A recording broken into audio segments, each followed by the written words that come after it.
Hey guys, it's Kevin again, and in this video I'm going to be reviewing through The Big Bang Theory Season 7, Episode 4, The Raiders, Minimazation.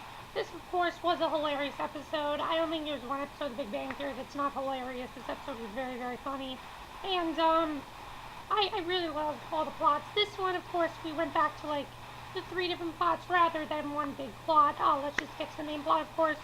So, Sheldon shows Amy Raiders of the Lost Ark.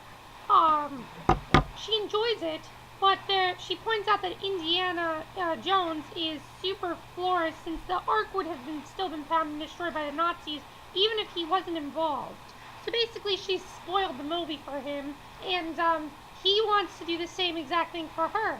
At first, he tries Pride and Prejudice, but it turns out that he really, really likes it. He actually really likes it, and it's classic, and there's no way he can spoil that for her.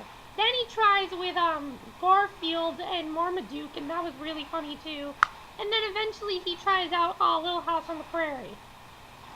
So he's been watching Little House on the Prairie, and he basically starts out with saying, like, oh, the Indians, I think it was bad the way they treated the Native Americans, but this is your favorite show. So then Amy quickly realizes what he was doing, and she explains that since they were in a relationship, he should let her know if he's angry with her.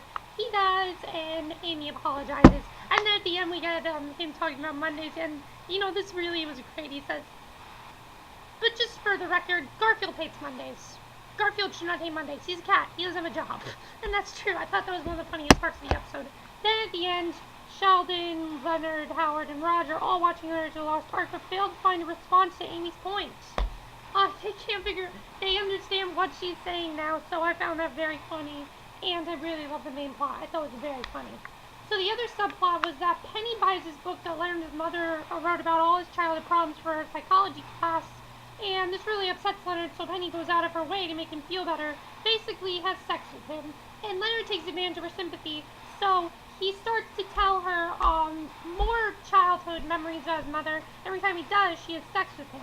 So Penny learns about his behavior through Bernadette, who did not fall for Howard's attempt because Howard did the same thing.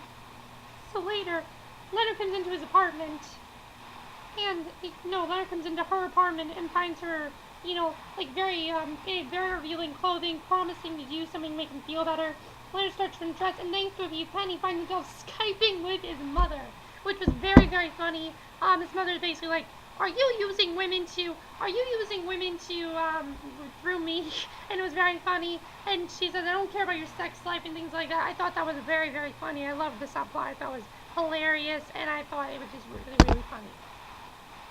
And the third plot had to do with Raj and Stuart. They're basically making a dating site, and Stuart, I love the part where they're trying to find the qualities that Stuart had, and he's saying like some of the weirdest things ever.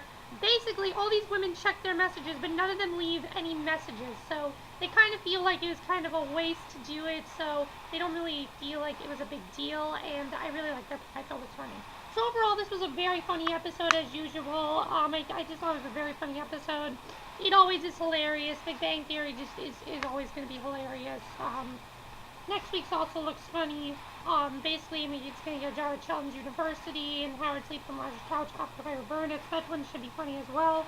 That's it for this review. Let me know what you guys thought of this episode. Which plot was the funniest? Did Amy ruin Indiana Jones for you? I kind of feel like after listening to it, I kind of agree with Amy, and that I don't really want to I don't really want to watch Indiana Jones again, because I do agree with her point. I do you can't really disagree with what she said. That's it for this review. Hope you enjoyed it, and I'll see you guys in the next video, which will be my review of The Millers. So see you then. Bye!